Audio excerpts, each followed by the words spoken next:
आणि यानंतरची बातमी एक धक्कादायक सातारामधून। साताराच्या सिव्हिल हॉस्पिटलमध्ये मृतदेहांची अदलाबदल झाली आहे। चिता पेटल्यानंतर हा सगळा प्रकार नातेवाईकांच्या निदर्शनास आला। सातारा शासकीय रुग्णालयातील हलगर्जीपणा आता चव्हाट्यावर आलाय।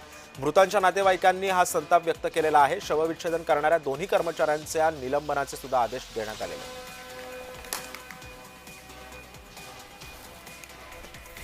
त्याची डेड बॉडी दिली पाहिजे होती, त्या बॉडीची हेडसाउंड झाली।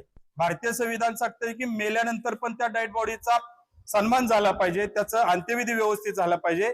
पण सिव्हिल सर्जन आणि त्यांच्या एकूण टीमनं जो काही भोंगळ कारभार लावलाय आणि त्याच्यामुळे कुटुंबाला आज दिवसभर नाहक त्रास झालाय, त्याच्याबद्दल सिव्हिल सर्जन हटाव अशी लोक जनशक्ती पार्टी आणि सर्व आंबेडकरवादी संघटनांच्या वतीने आम्ही भूमिका घेतोय।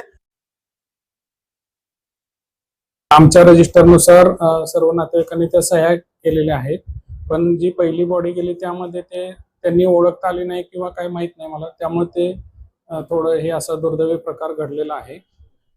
याबाबत आम्ही आता आमचे जे पोस्टमॉर्टम करणारे जे कर्मचारी आहेत दोन, त्यांना निलंबनाचे आदेश दिलेले आहेत। तिथल्या लोकांनी त्या बॉडीचं तोंड न बघता आमच्या बॉडीचा अंत्यविधी केला, म्हणजे सर्व सिव्हिलच्या लोकांनी आमच्या बॉडीचा मर्डर केल्यासारखं केलेलं आहे। आणि त्याच्यानंतर आम्ही इथे सगळ्यांसोबत बोललो, पोलिसही आले, तरी ते सगळेजण आम्हाला टोलवा टोलवीची उत्तरं देत होती। आमचा फक्त एवढाच दृष्टिकोन आहे की आम्हाला आणि आमच्या परिवाराला न्याय मिळाला पाहिजे।